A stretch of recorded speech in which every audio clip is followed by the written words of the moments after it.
On December 1st, 1948, a man in an expensive suit was found dead on Somerton Beach near Adelaide, South Australia.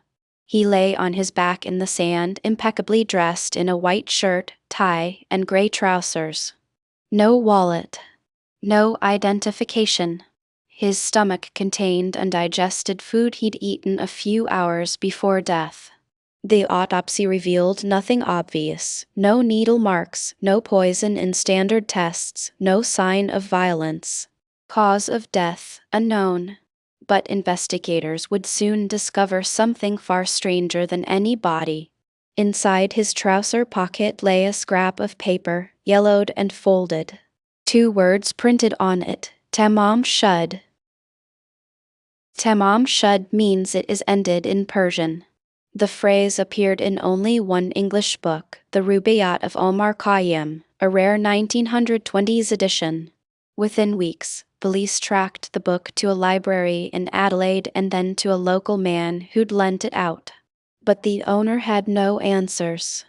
Inside the recovered copy, someone had written a sequence of letters and code on the end paper, a 5-line cipher that would resist every attempt at decryption for decades. Simultaneously, newspapers ran the dead man's photo. Tips flooded in. A woman in Adelaide claimed she recognized him. A nurse said he'd asked for a ride days before his death. A man said he'd seen him at a local hotel. Every lead evaporated. No one could verify the sightings. It was as if the dead man had materialized from nowhere. For decades, official investigators concluded he was likely a Soviet spy or a suicidal wanderer with no ties to Adelaide. The narrative settled, case closed, mystery solved, move on. But in 2009 and again in 2022, new forensic evidence surfaced. DNA testing and genealogical research suggested he might have been a European immigrant with possible connections to Asia or the Middle East. A Adelaide coroner reopened the file.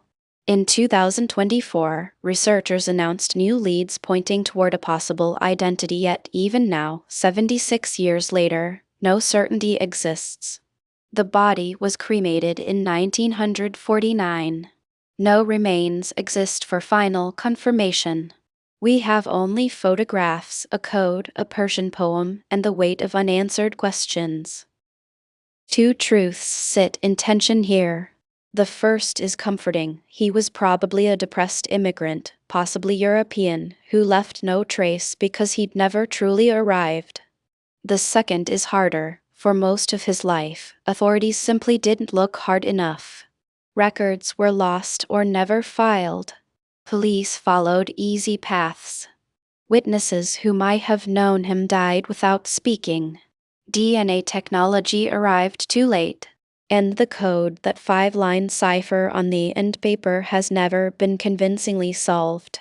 Cryptographers still argue about whether it's even solvable or whether it's a red herring, the scrap of a crossword puzzle, a joke, or something worse, proof that he was someone important enough to hide. The Somerton man remained unidentified for 7 decades. His face is known to thousands now, printed in documentaries and case files.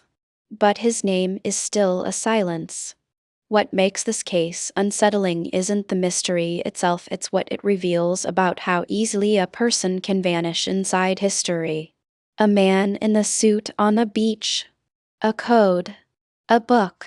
And the possibility that we'll never know if he was running from something, or running toward someone he never found. 76 years later, Tamám Shud still whispers the same message: it is ended. But ended for whom and why remains the question that refuses to close.